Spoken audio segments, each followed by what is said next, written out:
तो आज हम चार्ली मंगर के जो दुनिया भर में मशहूर विचार हैं उनको खंगाल रहे हैं, खासकर उनकी किताब पुअर चार्लीज एल्मेनाक के जरिए। मंगर जो वॉरेन बफेट के इतने लंबे समय तक पार्टनर रहे और बर्कशायर हैथवे के वाइस चेयरमैन भी, अपनी सीधी सपाट लेकिन गहरी समझ के लिए जाने जाते थे। बिल्कुल।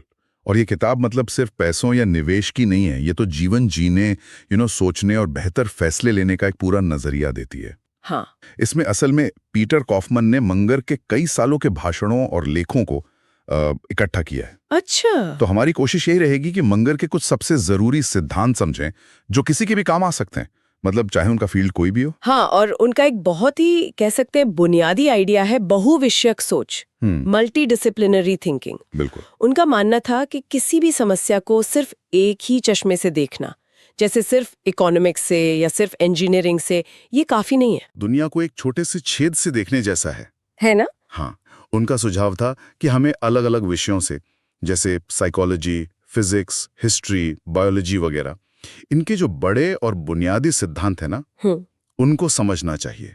इनसे वो मानसिक मॉडल्स या सोचने के ढांचे बनाने की बात करते थे, मेंटल मॉडल्स। अच्छा, मेंटल मॉडल्स। हाँ, ये मॉडल हमें जो मुश्किल हालात होते हैं उनको बेहतर समझने और ज्यादा सटीक अंदाजा लगाने में मदद करते हैं।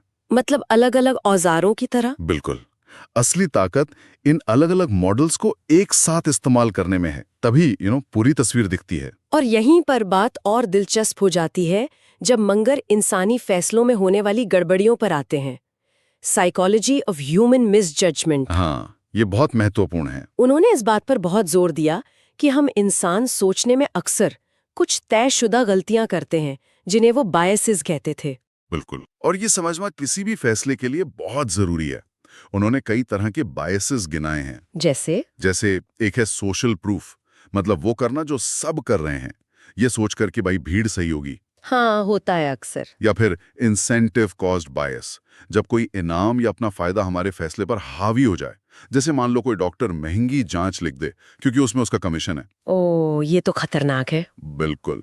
फिर अथॉरिटी बायस है, किसी बड़े पद वाले या एक्सपर्ट की बात बस आंख बंद करके मान लेना। और एक और जरूरी, कमिटमेंट और कंसिस्टेंसी बायस, मतलब अपनी पुरानी बात या फैसले पर अड़े रहना, भले वो गलत साबित हो रहा हो। क्यों? सिर्फ इसलिए ताकि हम सुसंगत दिखें, कि भाई मैंने कहा था तो सही होगा। हाँ, वही। तो मंगर मानते थे कि इन बायसेस को जो पहचान लेता है ना और समझ लेता है, हाँ, वो इंसान दूसरों से बेहतर फैसले ले सकता है। ये एक बहुत बड़ा एडवांटेज है। ये तो मतलब खुद की सोच पर ही सवाल उठाना हुआ। अच्छा, निवेश की दुनिया में तो मंगर ने हमेशा हमेशा लंबे समय की सोच की वकालत की, लॉन्ग टर्म थिंकिंग। बिल्कुल। उनका वो मशहूर कहना है ना कि असली पैसा 9वीं बार खरीदने बेचने में नहीं है, इंतजार करने में है। धैर्यवान निवेशक ही असली विजेता होता है। सही। और ये सोच सिर्फ निवेश के लिए नहीं थी उनकी। मंगर ने ईमानदारी, इंटीग्रिटी और भरोसे, ट्रस्ट, इसको बिजनेस और जिंदगी दोनों में सबसे ऊपर रखा। उनका मानना था कि बहुत ज्यादा स्मार्ट बनने की कोशिश से कहीं ज्यादा जरूरी है लगातार बेवकूफी भरी गलतियों से बचना। ये सुनने में आसान लगता है। हाँ, पर है नहीं। इसके लिए गहरा अनुशासन चाहिए। देखिए, भरोसे पर ही लंबी साझेदारियां टिकती हैं, स्थायी सफलता मिलती है। सही बात है। गलतियों से बचना शायद सबसे मुश्किल कामों में से एक है, और उन्होंने लगातार सीखने, कंटिन्यूअस लर्निंग पर भी बहुत जोर दिया। हाँ, बिल्कुल, इन्हें का तरीका है। बिल्कुल।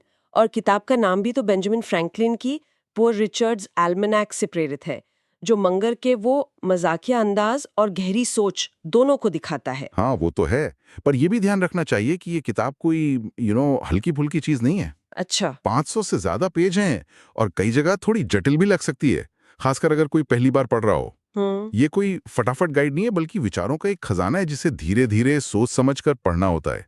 इसमें जो उदाहरण है वो असल जिंदगी से हैं, जो सोचने पर मजबूर करते हैं। तो मतलब कुल मिलाकर पुअर चार्लीज एल्मेनाक सिर्फ एक किताब नहीं है, ये तो सोचने के तरीके, बेहतर निर्णय लेने और लगातार सीखने के बारे में एक गाइड जैसी है। हाँ, कह सकते हैं।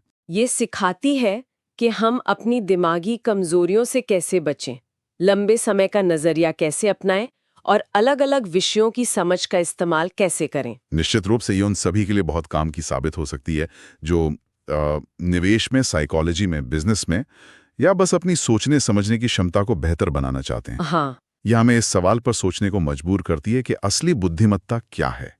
बहुत कुछ जानना या जो जानते हैं उसे सही तरीके से इस्तेमाल करना। सोचने वाली बात है। तो जाते जाते एक सवाल छोड़ जाते हैं दर्शकों के लिए, जिस पर मंगर बहुत जोर देते थे। हाँ, जीवन में ज्यादा कामयाब होने के लिए क्या बेहतर है, कुछ बहुत शानदार और बड़े काम करना या फिर लगातार छोटी छोटी बेवकूफी भरी गलतियों से बचते रहना? दिलचस्प सवाल है।